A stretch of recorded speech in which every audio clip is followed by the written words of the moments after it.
My narcissist mother killed my boyfriend because he called her by her first name instead of Mrs., but reality was he refused to sleep with her. I'm Madison. I'm 26 now, but I was 23 when this happened, and I know how insane that sounds. Trust me, I know. But that's exactly what my mother told everyone at his funeral, that Tyler was disrespectful, that he had boundary issues, that the whole thing was a tragic accident that could have been avoided if he'd just shown her the proper respect. But I knew the truth, and it was so much worse. The day Tyler died, I was at work. I was a marketing coordinator at this tech startup downtown, one of those places with beanbag chairs and kombucha on tap where everyone pretends they're changing the world. It was a Tuesday. I remember because Tuesdays were when we had our stupid team stand-ups that lasted 2 hours. My phone rang at 2:47 p.m. It was my mother, Victoria. That was her name, though she insisted everyone call her Mrs. Chen, even though she'd been divorced from my father for 8 years. Madison, something terrible has happened, she said, and her voice had this quality to it, this performance quality, like she was already rehearsing how she'd tell the story to other people. What's wrong? It's Tyler. There's been an accident. You need to come to Mercy General right away. My hands went numb. What kind of accident? He fell down the basement stairs at the house. I found him. Madison. I tried to help him, but I didn't hear the rest. I grabbed my keys and ran. The thing about my mother is that she's beautiful. Even at 52, she looks like she could be in her late 30s. She does yoga every morning, gets facials every week, dresses like she's about to walk a runway. My whole life, people have told me how lucky I am to have such a gorgeous mother, how we could be sisters. I hated it, because beautiful people like my mother don't follow the same rules as everyone else. They get away with things. They manipulate situations. They make you feel crazy for noticing what they're doing. When I got to the hospital, she was in the waiting room, crying delicately into a tissue. Her makeup was perfect. Of course it was. She saw me and stood up, arms open. Madison, honey, where is he? I pushed past her. A doctor came out before she could answer. Young guy, maybe 30. He looked exhausted. Are you Madison Chen? Yes. Is Tyler? I'm sorry. We did everything we could. The trauma to his head was too severe. He didn't make it. The floor dropped out from under me. I actually felt it go, like I was falling and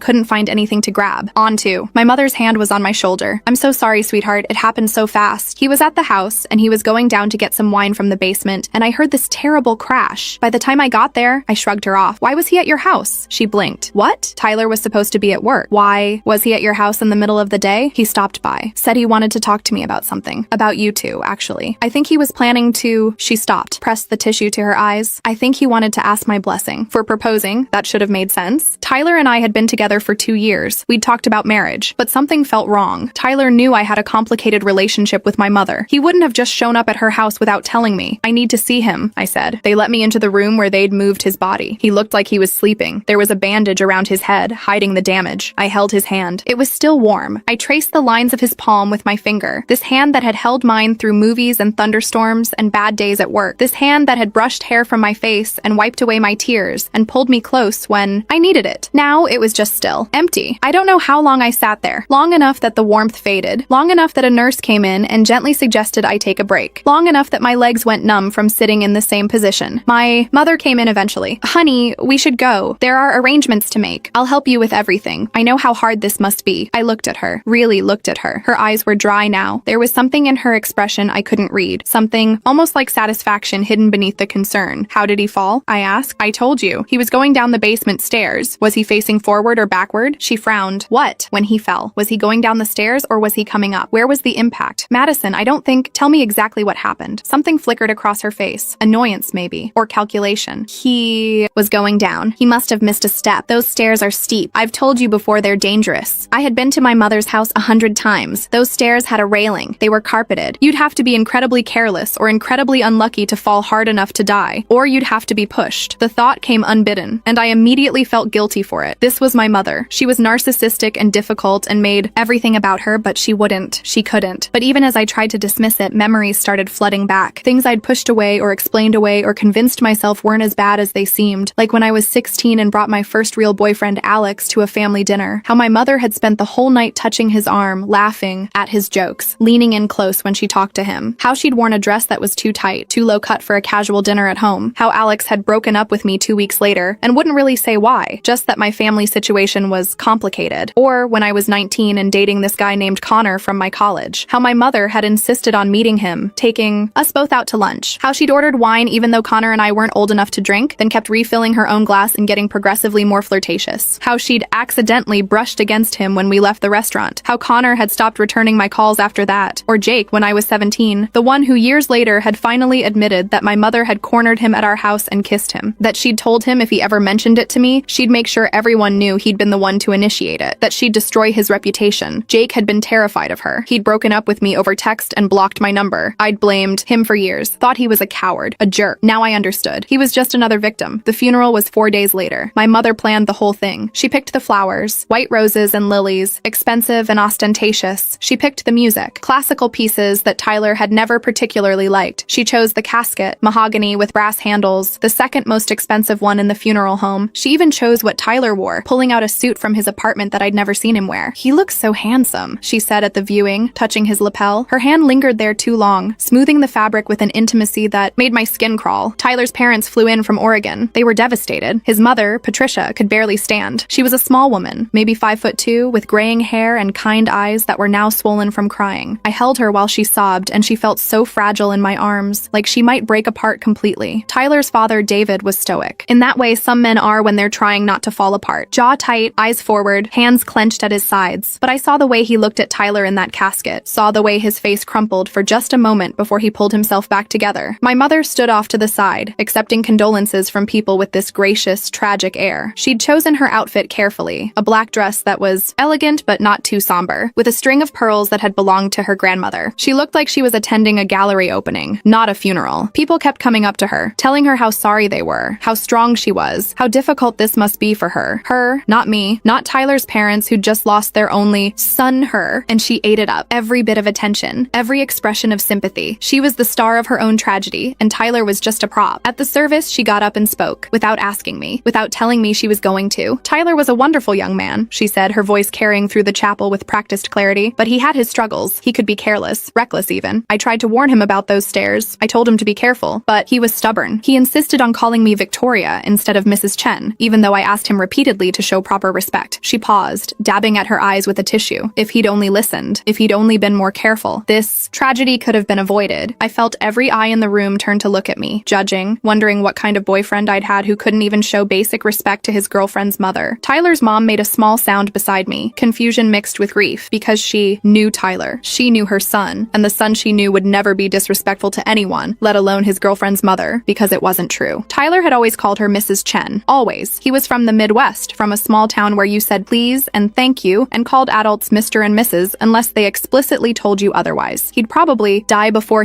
I stopped that thought, felt sick, because he had died, he was dead, and my mother was up there lying about him to a room full of people who couldn't defend himself anymore. After the service, people came up to me. They hugged me. They told me how sorry they were. Mrs. Brennan from my mother's church group squeezed my hand and said, "It's so hard when young people don't listen to their elders. Your mother tried to help him. You can't blame yourself." But I didn't want to. Not blame myself. I wanted to blame my mother. Mr. Hutchins, my old high school principal, patted my shoulder awkwardly. "These things happen. Accidents. We never know when it's our time." Except it wasn't an accident. I knew it wasn't. I could feel it in my bones. My mother was holding court by the entrance, telling the story again. I heard fragments of it as I moved through the crowd. So disrespectful. Never listened. I warned him about those stairs. Such a tragedy. So young. If only he'd been more careful. Each repetition added new details, new embellishments, new ways Tyler had supposedly failed to heed her warnings. I found myself walking toward her. People parted as I approached. She saw me coming and stopped mid-sentence, her expression shifting to concern. "Madison, sweetheart." "Stop," I said. My voice sounded strange, too calm, like it was coming from somewhere outside my body. "Stop lying." The crowd around her went quiet. She looked around at them, performed surprise. "Honey, you're in shock. You're not thinking clearly. Tyler never called you Victoria. He always called you Mrs. Chen. You know he did. Madison, grief can make us remember things differently. And he wasn't careless. He was one of the most careful people I knew. He used to double check that the stove was off before we left his apartment. He used to remind me to wear my seatbelt every single time we got in the car. He was the opposite of careless." My mother's smile tightened, cracks appearing in the facade. "This isn't the time or place." "Then when?" I was shaking now, my whole body trembling with rage I'd been holding back for days. "When is the time? When are you going to tell everyone what really happened?" "I've told you what happened. He fell. Did he? Or did you push him?" The room went silent, completely silent. Even the organ music that had been playing softly in the background had stopped. My mother's face drained of color, then flushed red. "How dare you? How dare you accuse me of something so horrible? I loved Tyler like a son." "No, you didn't." The words came out before I could stop them. "You wanted him. And when he said no, you killed him." She slapped me, hard, right across the face, in front of everyone. In front of Tyler's parents and our family, and all these people from our church and my mother's social circle. The sound echoed through the chapel like a gunshot. Then she burst into tears. Perfect, delicate tears that didn't smudge her mascara. "I'm sorry, I'm so sorry, she's not herself." herself. The grief, she doesn't know what she's saying. People rushed forward to comfort her, to lead me away, to whisper about how tragic this all was, losing him so young, and now the poor girl was having some kind of breakdown. I heard the murmurs. Such a shame. Grief does strange things. She's always been emotional. Victoria is handling this so well, considering. Victoria, my mother, the victim once again. Tyler's father, David, put his arm around me. Let's get you some air, he said quietly. He walked me outside. We sat on the steps of the chapel. It was October. The leaves were turning golden red. Tyler had loved fall, had loved the way the light looked through colored leaves, had talked about taking me to Vermont to see the foliage. Now he'd never see another autumn. You don't believe that, do you? I asked David. What I said in there? He was quiet for a long moment. A man in his late 50s wearing a suit that looked uncomfortable on him. Tyler had told me his dad worked construction, that he'd built their house in Oregon with his own hands. He had those kinds of hands, calloused, scarred from years of labor. Tell me why you said it, he finally responded. So I did. I told him everything. I started from the beginning, from when I was a teenager and first realized something was wrong with the way my mother acted around boys I brought home. I told him about Alex and Connor and Jake and all the others who'd pulled away from me for reasons I hadn't understood at the time. I told him about Marcus, my boyfriend when I was 20, how my mother had shown up at his apartment unannounced one night when I was visiting, how she'd been drunk and crying, saying she was having a crisis and needed someone to talk to, how Marcus had let her in because what else could he do? She was his girlfriend's mother and she was in distress. How my mother had tried to kiss him, how Marcus had pushed her away and told her to leave, how he'd told me the next day and I'd confronted my mother and she'd cried and said Marcus was lying, that he'd been the one who tried to kiss her, that she was just trying to protect me. I'd believed her because she was my mother, because I wanted to believe her. Marcus and I had broken up a week later. He said he couldn't be with someone who wouldn't believe him over her own mother. He said my family dynamics were too messed up for him to handle. I'd hated him for that, for abandoning me, for not understanding how hard it was to accept that your own mother might be lying. Now I understood. He'd been telling the truth all along. Told David about how my mother had always needed to be the most attractive woman in any room, how she'd get angry if men paid more attention to me than to her, how she'd make cutting comments about my appearance. Are you sure you want to wear that? It's a bit tight on you. Maybe you should try a different hairstyle. That one makes your face look round. Have you thought about working out more? You're getting a little soft around the middle. I was a size 4. I've always been thin, but my mother made me feel like I was huge. I told him how Tyler had been different from my other boyfriends, how he'd set clear boundaries with my mother from the start, how he'd been polite but firm, how when she tried to hug him too long or touch him inappropriately, he'd step back, how when she made suggestive comments, he'd ignore them or change the subject, how my mother had started to hate him for it. She called him cold, I said he didn't know how to be warm with family, but he wasn't cold. He was just protecting himself. He saw what she was doing and he refused to play along. I told David about 3 weeks ago when Tyler had come to my apartment pale and shaking, how he'd told me that my mother had called him at work, said she had a plumbing emergency and needed help, how he'd gone over there because he was a good person who helped people when they asked, how when he'd arrived, my mother had answered the door wearing black lingerie and nothing else. He said she tried to pull him inside. I continued, my voice breaking. Said she told him she knew he wanted her, that all men wanted her, that I was just a child playing dress up and she was a real woman who could give him what he needed. David's jaw tightened, his hands clenched into fists. Tyler left immediately, I said. Didn't even wait to hear what fake emergency she'd made up. He came straight to my apartment and told me everything. He was so upset. He kept apologizing like it was somehow his fault, like he'd done something to lead her on. I'd held him while he shook, told him it wasn't his fault, told him I believed him, and I had believed him. Finally, after years of making excuses for my mother, I'd believed someone else over her. We talked about cutting contact with her, I said. Tyler wanted to protect me from her. He said she was dangerous, that the way she acted wasn't normal, that someone who couldn't take no for an answer was capable of anything. I looked at David. His face was very still, controlled, but his eyes were full of pain. He was right, I whispered. She couldn't take no for an answer. And look what happened. David was quiet for a long moment. People were starting to come out of the chapel now, the service over. My mother was in the center of a cluster of people, still crying, still accepting comfort. She saw me sitting with David and her eyes narrowed. Did you tell the police any of this? David asked. There wasn't an investigation. It was ruled an accident. Maybe there should be an investigation. Patricia came out then and sat down on my other side. She took my hand. Hers was small and soft, a mother's hand. Tell me about the stairs, she said. So I described them. The basement stairs in my mother's house. They were carpeted with thick beige carpet. There was a wooden railing on one side. The walls were painted white and there was good lighting. My mother had installed recessed lights a few years ago. The stairs weren't particularly steep, not compared to some basements I'd seen. There were 13 steps total. Did they find anything at the bottom? Patricia asked. Wine bottles, broken glass, anything that might explain why he fell? I realized I didn't know. I'd been so focused on Tyler, on getting to the hospital, on dealing with the shock of his death that I hadn't asked basic questions about the scene. I don't think so, I said. Was there wine? David asked. Did your mother actually have wine in her basement that she'd asked Tyler to get? I thought about it. My mother didn't drink much. She was always on some diet diet or cleanse. And when she did drink, it was expensive champagne or white wine, the kind she kept in a wine fridge in her kitchen, not a basement. I don't think she has a wine collection in her basement, I said slowly. I've never seen one. David and Patricia looked at each other, some silent communication passing between them. We're going to the police, David said, standing up. Right now. The detective who took our statement was a woman named Amber Rodriguez. She was in her 40s, tired-looking, with shoulder-length dark hair starting to gray at the temples and kind eyes behind rimless glasses. She wore a simple blazer over, a white shirt, and there was a cold cup of coffee on her desk next to a framed photo of 2 teenage kids. She listened to everything I said without interrupting, took notes in neat handwriting, asked clarifying questions, didn't make me feel crazy or dramatic or like I was wasting her time. When I finished, she leaned back in her chair. These are serious accusations. I know. You understand that without evidence, this is very difficult to prove. The medical examiner ruled it an accidental death. There were no witnesses besides your mother. And grief can sometimes make us see things that aren't there. Make us want to blame someone? I'm not crazy, I said firmly. And I'm not making this up. Something happened in that house. Something she's not telling us. Amber studied me for a moment. Then she looked at David and Patricia. What's your take on this? I believe her, David said immediately. Tyler was my son. I knew him. He wasn't careless. He wasn't the kind of person who'd fall down a flight of stairs in the middle of the day for no reason. And your wife? Patricia's voice was soft but steady. Tyler called us 2 days before he died. He said Madison's mother was harassing him. He said he was worried about what she might do. He asked us if we thought he should file a restraining order. Amber sat up straighter. He said that? Yes. We told him to talk to Madison first, to try to handle it as a family. Patricia's voice broke. We told him to give her one more chance. We thought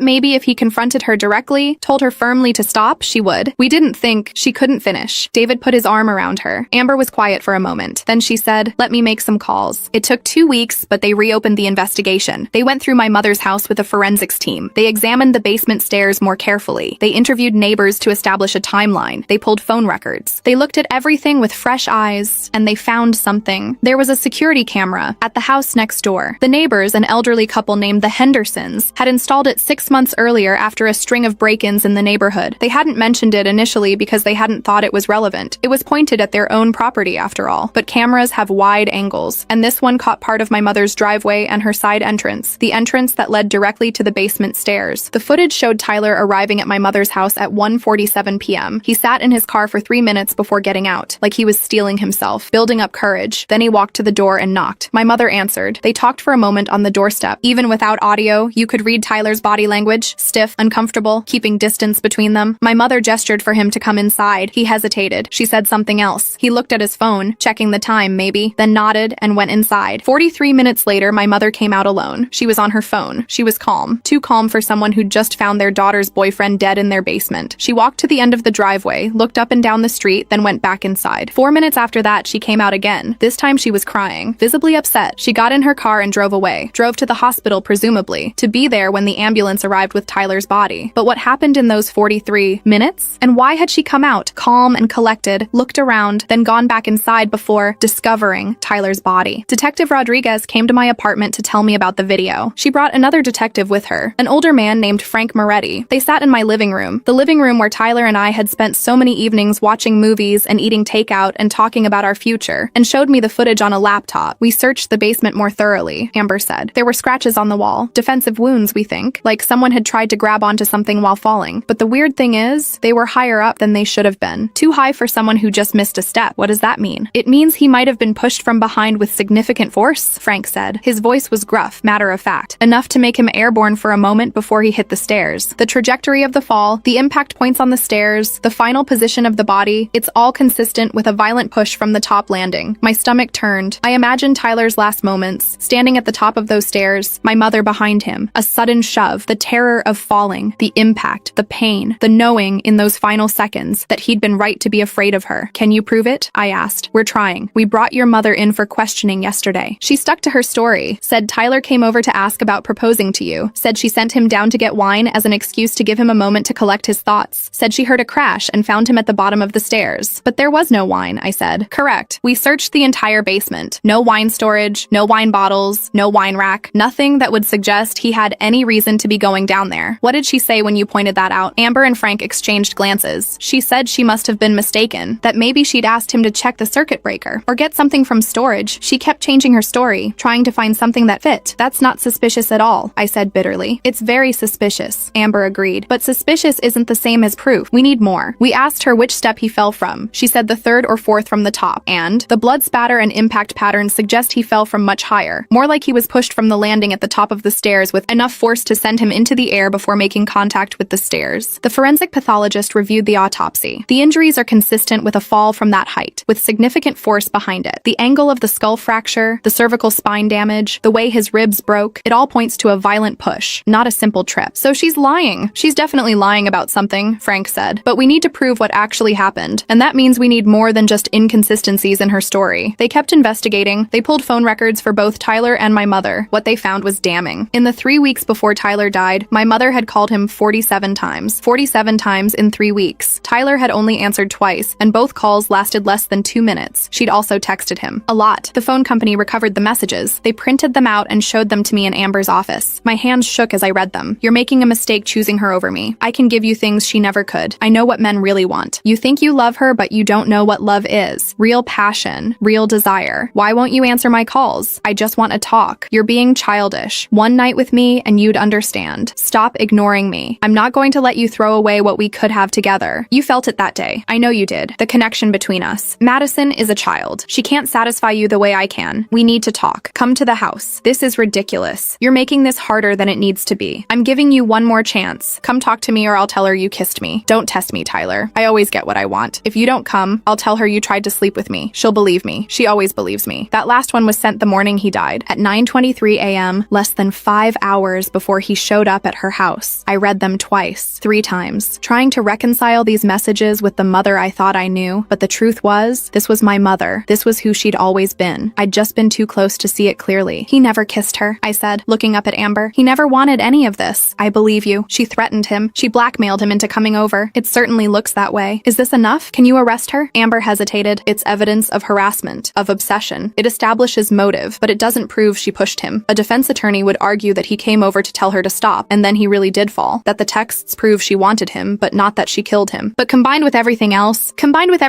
we have a case. Not a slam dunk, but a case. The texts establish motive and show she lured him there under false pretenses. The security footage shows suspicious behavior after his death. The forensics suggest he was pushed. Her changing story about why he was in the basement. The lack of wine or any other reason for him to be on those stairs. It's circumstantial, but it's building. So what happens now? Now we talk to the district attorney. See if she thinks we have enough to charge. The DA's name was Catherine Walsh. She was in her mid-50s, sharp-eyed, with short gray hair and a reputation for taking on difficult cases. She met with me, Tyler's parents, and the detectives in her office 3 days later. She'd reviewed everything. The texts, the video, the forensics, the witness statements. She sat behind her desk with folders full of evidence spread out in front of her. Here's what we have, she said. Clear evidence of harassment and obsession. Clear evidence that the victim was lured to the defendant's home under false pretenses. Clear evidence that the defendant lied about the circumstances of his death. Forensic evidence consistent with a violent push rather than an accidental fall. And we have motive, rejection, and rage. Is it enough? David asked. Catherine leaned back in her chair. In a perfect world, we'd have a confession, or a witness, or video of the actual incident. But we don't live in a perfect world. What we have is a strong circumstantial case. The question is whether a jury will convict based on that evidence. What do you think? Patricia asked. I think your son's death wasn't an accident. I think Victoria Chen killed him because he rejected her. Advances. And I think we can prove it beyond a reasonable doubt. She paused. But I'll be honest with you. This is going to be a hard trial. The defendant is an attractive, well-spoken woman with no criminal record. She's going to play the grieving almost mother-in-law. Her defense team is going to paint your son as careless, maybe even suggest he was emotionally unstable. They're going to say the texts were misunderstood, taken out of context. They're going to create doubt wherever they can. But you'll try? I asked. Catherine looked at me. Really looked at me. Yes, I'll try because I think justice demands it. They arrested my mother on a Thursday morning. I wasn't there, but I heard about it from my Aunt Linda within an hour. My dad's younger sister, the one person in our family who'd never bought into my mother's act. Madison, they took Victoria in, Linda said, her voice shaking. They showed up at her house with a warrant, handcuffs, everything. She's being charged with murder. I know, I said. I'm the one who went to the police. Silence on the other end of the line. Then, oh honey, she killed him, Aunt Linda, because he wouldn't sleep with her. I believe you, Linda said quietly. I wish I didn't, but I do. Victoria has always been... Madison, I need to tell you something. Something I should have told you years ago. What? Linda took a deep breath. When you were 12, your mother made a pass at my husband, at your uncle Greg. We were at that family reunion in Lake Tahoe, remember? Greg and I got in this huge fight that weekend and almost got divorced. You probably don't remember that part. Your parents shielded you from it. I did remember the reunion. Remembered my aunt and uncle barely speaking to each other. Remembered leaving early. What happened? Your mother got drunk one night after everyone went to bed. She went to our room. Greg was still awake, reading. She came in wearing next to nothing and tried to get in bed with him. He pushed her away, told her to leave. She laughed like it was all a joke, like she hadn't just tried to sleep with her sister-in-law's husband. Did you? Greg told me immediately. I confronted Victoria the next morning. She cried and said she'd been drunk, didn't remember, would never do anything like that. She begged me not to tell anyone because it would destroy the family, and like an idiot, I stayed quiet. I thought it was an isolated incident. I thought maybe she really had been too drunk to know what she was doing. But it wasn't isolated. No. Over the years, I watched her do it again and again. Different men. Always with plausible deniability. Always with an excuse. And everyone always believed her because she's beautiful and charming, and who would suspect someone like Victoria of being a predator? Why didn't you tell me? You were a kid, then a teenager, then a young adult trying to have a relationship with your mother. How was I supposed to tell you that your mother was... She stopped. I'm sorry, Madison. I should have said something sooner. I should have protected you better. It's not your fault. Yes, it is. We all enabled her by staying quiet, by making excuses, by protecting her reputation instead of protecting the people she hurt. And now Tyler is dead because we didn't stop her. I couldn't argue with that, because she was right. Tyler was dead because everyone had spent decades making excuses for Victoria Chen, because beautiful women who cry and play the victim always get the benefit of the doubt, because we live in a world where people protect predators instead of their victims. My mother's arraignment was 2 days after her arrest. She pleaded not guilty. Her lawyer argued that she was a pillar of the community, had no criminal record, and should be released on bail. Catherine Walsh argued that she was a flight risk and a danger to the community, that she'd shown no remorse, that she'd attempted to cover up her crime and defame the victim. The judge set bail at $500,000. My mother posted it the same day. Some rich friends pooled together to cover it. She was out by evening back in her house, free to walk around like she hadn't murdered my boyfriend in cold blood. The trial took 8 months to start. 8 months of legal wrangling and motions and discovery. 8 months of my mother walking around free while Tyler was in the ground. During those 8 months, I tried to put my life back together. I went to therapy twice a week. Dr. Reeves specialized in trauma and family dysfunction. She helped me understand that what my mother had done wasn't my fault, that I couldn't have prevented it, that Tyler's death was the result of his choices and my mother's choices, not mine. You didn't bring Tyler into your mother's orbit, Dr. Reeves told me. He chose to be with you. He chose to stand up to her. He chose to set boundaries. Those were brave, healthy choices. Your mother chose to respond with violence. That's on her, not you. I also joined a support group for people who'd lost loved ones to violence. We met Thursday nights in a church basement in Brookline. There were 8 of us regulars. We were all young people dealing with devastating, preventable loss. There was Amber, whose brother had been shot during a convenience store robbery. She was 24, worked as a teacher, and still had nightmares about the phone call from the police. There was Jake, whose girlfriend had been killed by a drunk driver who ran a red light. He kept his girlfriend's favorite coffee mug on his dresser and talked to it every morning. There was Melissa, whose husband had died in a bar fight that started because someone bumped into someone else, and neither would apologize. She was pregnant when it happened. Their daughter was 4 months old now. There was Troy, whose best friend had been attacked randomly on the street by someone having a mental health crisis. Wrong place, wrong time. And there was me, the girl whose mother killed her boyfriend because he rejected her. They never made me feel weird about it. In grief group, we were all just people carrying impossible losses. The how didn't matter as much as the missing. Do you ever stop being angry? Amber asked one night. We all thought about it. I don't think so, Jake said finally. I think you just learn to carry it differently. Like it goes from this sharp stabbing pain to this dull,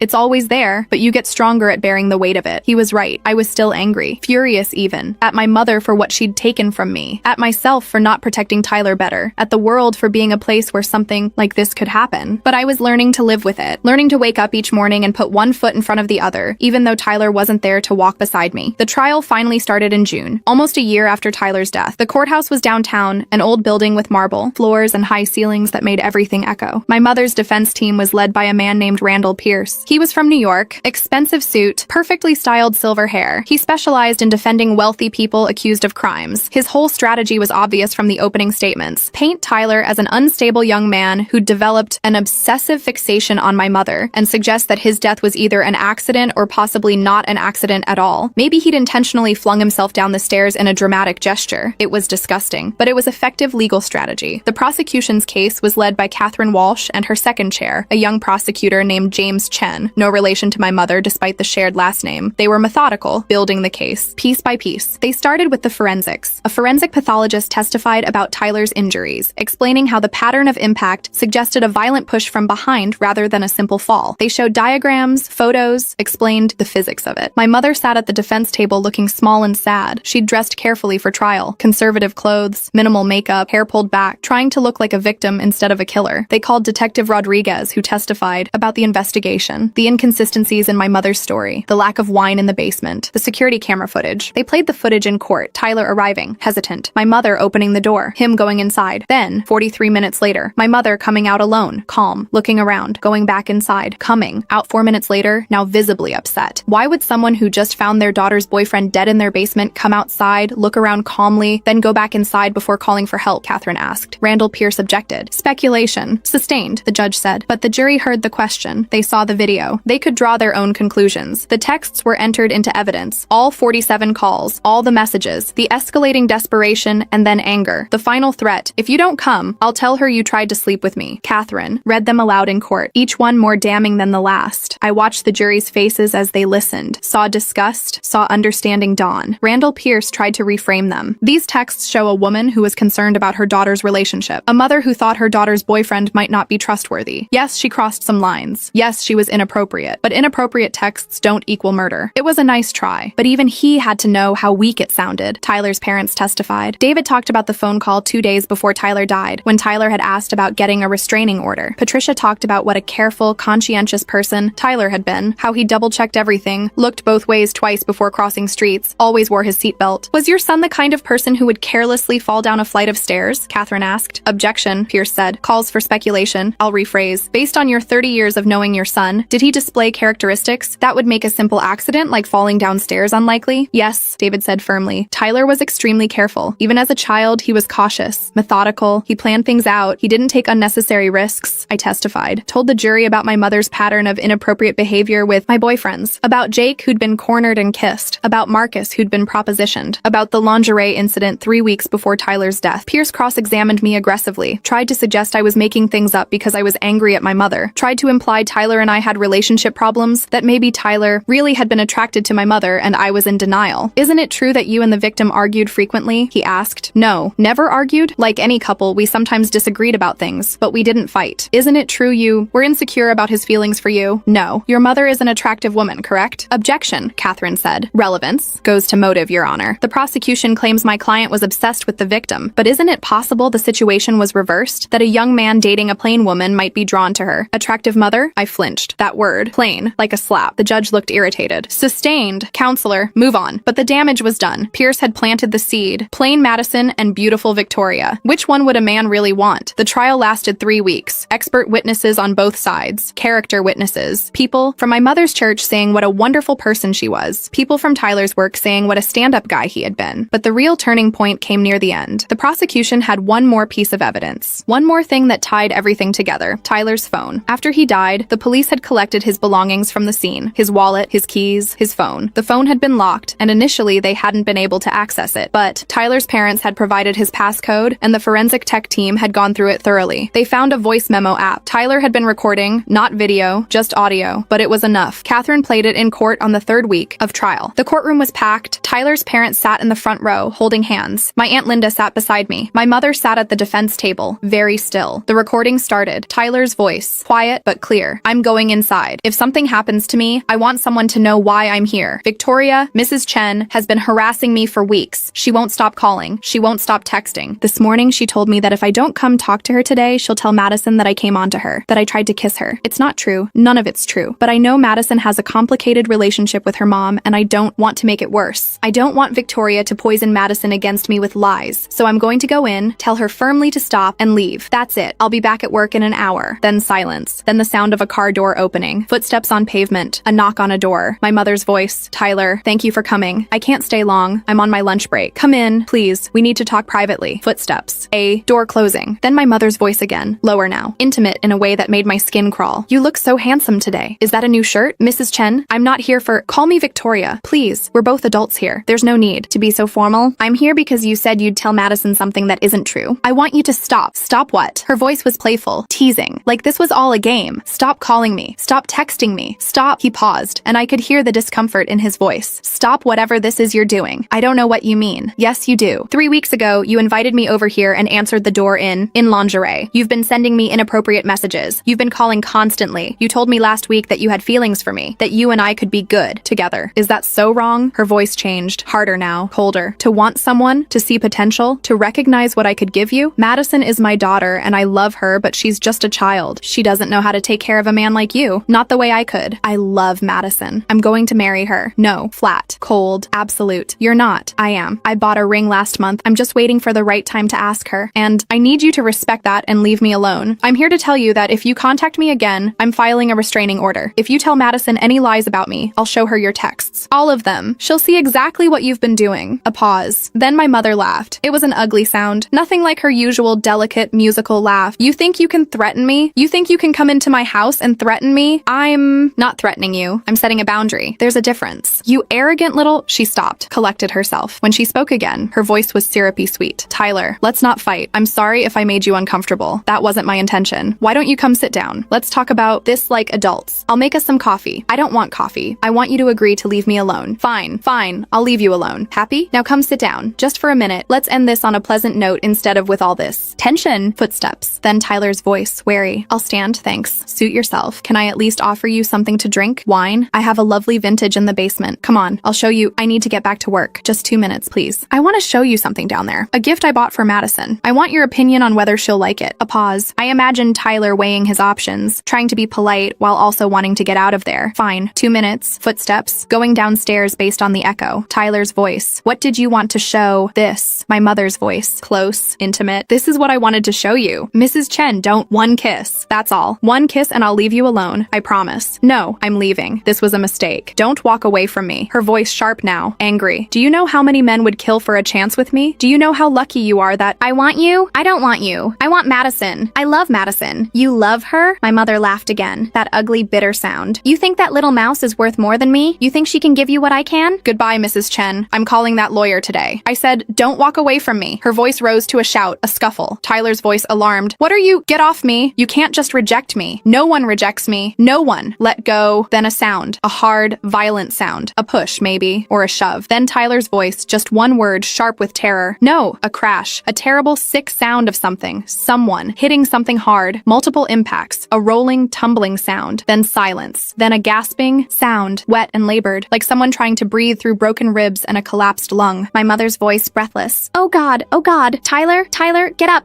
You need to get up. Tyler. More of that wet, gasping sound. Growing quieter. No. No, no, no. You can't, Tyler, please. Oh God. What did I do? What did I do? The gasping stopped. Complete silence for maybe 10 seconds. Then my mother's voice again. Different now. Calmer. Calculating. Okay.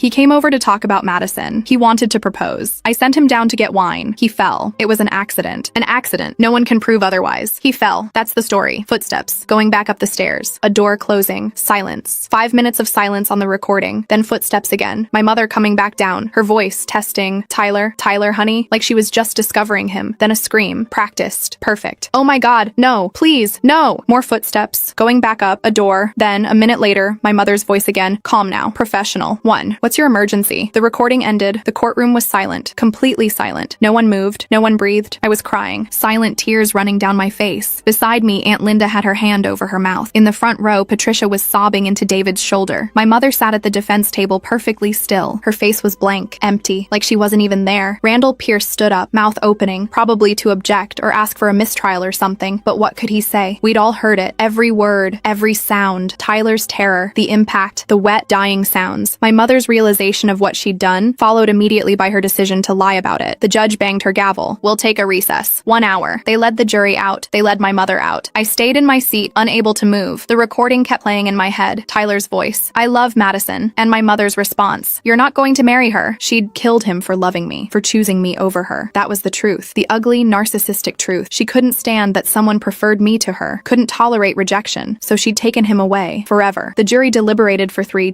hours, that's all. 3 hours to decide whether Victoria Chen was a murderer. They came back with a verdict at 4:30 in the afternoon. Guilty murder in the 2nd degree, 15 years to life. Tyler's parents hugged me in the courthouse hallway afterward. Patricia held my face in her hands, her own face wet with tears. Thank you, she said. Thank you for not letting her get away with it. Thank you for fighting for our son. I'm sorry, I said. I'm so sorry I brought him into her life. No, David's voice was firm. Don't apologize. Tyler loved you. That was his choice, and it was a good choice. What happened to him was not your fault. It was hers and hers alone. My mother looked at me as they led her away in handcuffs. She didn't look angry. She looked confused, like she genuinely couldn't understand how this had happened, how she'd ended up here, like she still believed she'd done nothing wrong, like Tyler had somehow forced her hand by daring daring to reject her. That was 6 months ago. She's in Meadowbrook Correctional now, medium security women's prison 3 hours upstate. She sends me letters. I don't open them. My Aunt Linda does though, and she tells me they're all the same. My mother playing the victim, insisting she's innocent, claiming Tyler fell, saying I betrayed her, saying I'll regret testifying against my own mother. Her lawyer is filing appeals. Catherine Walsh says they won't go anywhere. The evidence was too strong. The recording too damning. No appellate court is going to overturn this conviction. But narcissists don't accept defeat. They keep fighting, keep spinning narratives, keep trying to rewrite reality to fit their version of events. My mother will probably die in prison still believing she's the victim in all this. I've been seeing Dr. Reeves twice a week since the trial ended. We talk about trauma and healing and how to rebuild a life after something like this. She specializes in adult children of narcissistic parents. She tells me what I went through isn't uncommon. Lots of children of narcissists have their lives controlled and manipulated in ways that seem impossible to explain to people who haven't lived it. You survived her, Dr. Reeves told me last week. That's not nothing. Most people with parents like Victoria don't make it out intact, but you did. You're strong, Madison. Stronger than you know. I visit Tyler's grave every Sunday. It's in Riverside Cemetery, under a big oak tree. His parents chose the spot. The headstone is simple gray granite with his name, his dates, and a line from his favorite poem by Mary Oliver. Tell me, what is it you plan to do with your one wild and precious life? I bring him coffee from his favorite cafe every time I visit. Black, 2 sugars. I pour a little on the ground by his headstone, offerings for the dead, like some ancient ritual. Then I sit and tell him about my week, about how his parents are doing, about how I got promoted at work, about how I'm learning to trust people again, about how I miss him every single day, in ways big and small, missing his laugh, his hand in mine, the way he said my name, the future we were supposed to have. Last week, I finally went through the rest of Tyler's things. His parents had boxed them up and stored them in my closet because I hadn't been ready to face them, but Dr. Reeves said it might help with closure. So I went through the boxes one by one. His clothes. I kept his favorite hoodie, the navy blue one he wore all the time. It doesn't smell like him anymore, but I wear it sometimes anyway. His books. He was a reader, mostly science fiction and fantasy. I donated most of them to the library, kept a few favorites, his laptop. Patricia wanted to keep this. It had photos of Tyler from childhood, videos, memories, his jewelry box. Just a few things. A watch his grandfather gave him, his college class, ring, and a small velvet box, hidden at the bottom. Inside was a ring. Simple, elegant, a platinum band with a single diamond. Exactly what I would have chosen. There was a note with it in Tyler's careful handwriting. For Madison, when the time is right, when her mother can't ruin it. I stood there in my closet holding this ring, this future that would never happen, and I cried. Ugly crying. The kind where you can't breathe and your whole body shakes. He'd bought it 6 months before he died. According to the receipt in the box, he'd paid for it over 4 months on a payment plan because it was expensive and he wanted to get me something good. He'd been planning, waiting, trying to figure out how to propose without my mother making it about her. He never got the chance. I wear the ring now, not on my ring finger. That feels wrong somehow. Wearing an engagement ring when I'll never have the engagement, never have the wedding, never have the marriage. But I wear it on a chain around my neck, close to my heart. Sometimes people ask me about it. I tell them it belonged to someone I loved, someone who died protecting me in a way, because that's what Tyler was trying to do. Protect me from my mother, protect our future together. He succeeded, I guess, just not the way either of us wanted. My Aunt Linda comes over most Tuesday nights now. We order takeout and watch TV and don't talk about my mother unless I want to, which sometimes I do and sometimes I don't. One night, maybe 3 months after the trial, she told me she'd visited my mother in prison. Why? I asked. I wanted to look her in the eye and see if there was any remorse, any understanding of what she'd done, and nothing. She talked about Tyler like he was a possession someone took from her, like he owed her something. She said he'd been leading her on, that he'd flirted with her, that when she tried to be with him, he got scared, and that's why he fell. She said you turned him against her. She's insane. No, Linda said thoughtfully. She's not insane. She's a narcissist. She literally cannot conceive of a world where she's not the center of everything, where someone can look at her and see past the beauty to the emptiness underneath, where no means no and not just try harder. She'll never change, Madison. People like Victoria don't change. They just get better at hiding what they are. I thought about that after she left, about how my mother had been hiding what she was my entire life, how she'd been so good at playing the victim, the martyr, the misunderstood woman just trying her best, until she couldn't hide anymore, until Tyler said no one too many times and she snapped. Patricia calls me every few weeks. We talk about Tyler. She tells me stories from when he was a kid, how he used to build elaborate Lego structures and get upset if anyone moved a single piece, how he'd spent an entire summer when he was 12 learning to cook because he wanted to make his mom dinner for her birthday, how he'd cried when he left for college because he was going to miss them, even though he was excited for the adventure. He would have been a good husband, she said last time we talked. A good father someday. He was already so caring, so thoughtful. He would have loved his children so much. I know, I said. I'm glad he had you, Madison. Even if it was only for 2 years, you made him happy. He told us that all the time. How happy you made him. I think about that a lot, about how 2 years was all we got, how my mother took decades kids from us. A whole life we should have had, children we should have raised, growing old together, sitting on a porch somewhere watching sunsets. All of it gone, because Victoria Chen couldn't accept rejection. But I also think about what those 2 years meant, how Tyler showed me what real love looked like, how he taught me that boundaries were healthy, that saying no was okay, that I deserved respect, that I wasn't crazy for thinking my mother's behavior was wrong. He gave me the tools to survive my mother, the courage to stand up to her, the clarity to see her for what she really was, even if it cost him everything. I started dating again 2 months ago. Nothing serious, just coffee dates, getting used to being around someone new, learning to trust again. Dr. Reeves says it's healthy, that I shouldn't feel guilty for moving forward, that Tyler would want me to be happy. I know she's right, but it's still hard. Every time I laugh at something a date says, I feel guilty. Every time I enjoy myself, there's this voice in my head asking how I can be happy when Tyler is dead. But I'm trying. One day at a time, one coffee date at a time. There's this guy, Marcus. Different Marcus, not the ex. He's a software engineer. Kind eyes, patient. We've been on 3 dates. He knows about Tyler, knows about my mother, knows the whole complicated, tragic mess of my recent past, and he hasn't run away. You've been through something terrible, he told me on our 2nd date. But that doesn't define you. You're not just your trauma. You're also smart and funny and brave as hell for doing what you did. I don't know if anything will come of it. With Marcus, maybe, maybe not. But it's nice to know I can still connect with someone, that my mother didn't destroy my ability to trust completely. I go to grief group every Thursday still. It helps. Talking to people who understand what it's like to lose someone to violence, to have your life split into before and after, to carry rage and grief and survivor's guilt all mixed together. Last week, Amber said something that stuck with me. We were talking about closure, whether such a thing even exists when you lose someone the way we did. I don't think we get closure, she said. I think we get acceptance. We accept that they're gone. We accept that life isn't fair. We accept that we have to keep living even though they don't. And then we build something new from that acceptance. She's right. I'm learning to accept. Accept that Tyler is gone. Accept that my mother is exactly who she showed herself to be. Accept that I can't change any of it. And I'm trying to build something new. A life that honors Tyler's memory without being consumed by his death. A life that acknowledges what my mother did without giving her any more power over me. It's hard. Some days are harder than others. Some days I wake up and forget for a moment that Tyler's gone. That I'll never hear his voice again except in that recording. That he'll never make me coffee the way I like it, or send me stupid memes, or hold me while we watch movies on his couch. Those days are the worst. But other days, I wake up and feel grateful. Grateful that I had him at all. Grateful that he loved me enough to stand up to my mother. Grateful that he documented what was happening. Grateful that he helped me see clearly. A killer, not a mother, not anymore. Just a killer who happens to share my DNA. I changed my name 6 months after the trial. Legally. I'm Madison Ellis now. Ellis was Tyler's mother's maiden name. Patricia cried when I told her. Said it would have made Tyler so happy. That I was family would always be family, no matter what. David helped me with the paperwork. Went to the courthouse with me. Signed as a witness. When the judge made it official, he hugged me and said, "Welcome to the family, Madison Ellis." My mother sent a letter when she found out. Against my better judgment, I opened it. It was short, written in her perfect handwriting on prison stationery. "You're betraying your family, your blood. You're choosing them over me, your own mother who gave you life. Someday you'll understand that I did what I had to do, that Tyler was trying to take you away from me, that I was protecting you, that everything I've ever done has been for you. You'll regret this, Madison. You'll regret turning your back on me. I burned it in my kitchen sink, watched the paper curl and blacken and turn to ash, felt nothing, because that's the thing about narcissists. They rewrite history until they're the hero of every story, even the ones where they're clearly the villain. They take their victims and turn them into villains. They take their own actions and twist them into martyrdom. My mother will go to her grave believing she's the victim, that Tyler deserved what happened for daring to reject her, that I'm the ungrateful daughter who betrayed her, and I'll go to mine knowing the truth, that Tyler loved me, that my mother killed him for it, that justice, imperfect as it is, was served. It's not the ending I wanted. I wanted Tyler alive. I wanted us to get married and have kids and grow old together. I wanted Sunday mornings making pancakes and Friday nights arguing about what to watch and lazy Saturdays doing absolutely nothing. I wanted all of it. Instead, I have memories, a ring on a chain, a gravestone I visit every week, a video message from a dead man, and the knowledge that my mother is spending the rest of her life in a cell. It's not enough. It'll never be enough, but it's what I have. Last night, I dreamed about Tyler again. The same dream I have sometimes. We're at that beach in Maine, the one we visited in August, 2 months before he died. Cold water and rocky shores and seagulls. Calling overhead, he's sitting next to me on the rocks. Real as anything. The sun is setting behind him, turning everything gold. "You did good," he says. "I miss you," I say. "I know. I miss you too." He smiles that crooked smile I loved. "But you're going to be okay, Madison." "Better than okay." "How do you know?" "Because you're free of her now. Really free. She can't hurt you anymore. And that's worth something. That's worth everything." I wake up crying, but not sad crying. Something else. Something like relief, because he's right. I am free. My mother can't hurt me anymore. Can't manipulate me or gaslight me or make me doubt my own reality. Can't make me feel small. Can't steal any more of my future. She's in a cell. And I'm not. That's poetic justice. The narcissist who needed everyone's attention, locked away where no one can see her perform, where her beauty doesn't matter, where her manipulation doesn't work, where she's just another number in a system that doesn't care about her at all. She's irrelevant now, powerless. And I'm Madison Ellis, 27 now, alive, free, learning to be happy again. Tyler would want that for me. I know he would. So that's what I'm doing. One day at a time, one step at a time, learning to live in a world without him, learning to build something new from the ruins my mother left behind. It's not the life I planned. It's not the life I wanted, but it's mine, and she can't take that from me. Not anymore. Not ever again.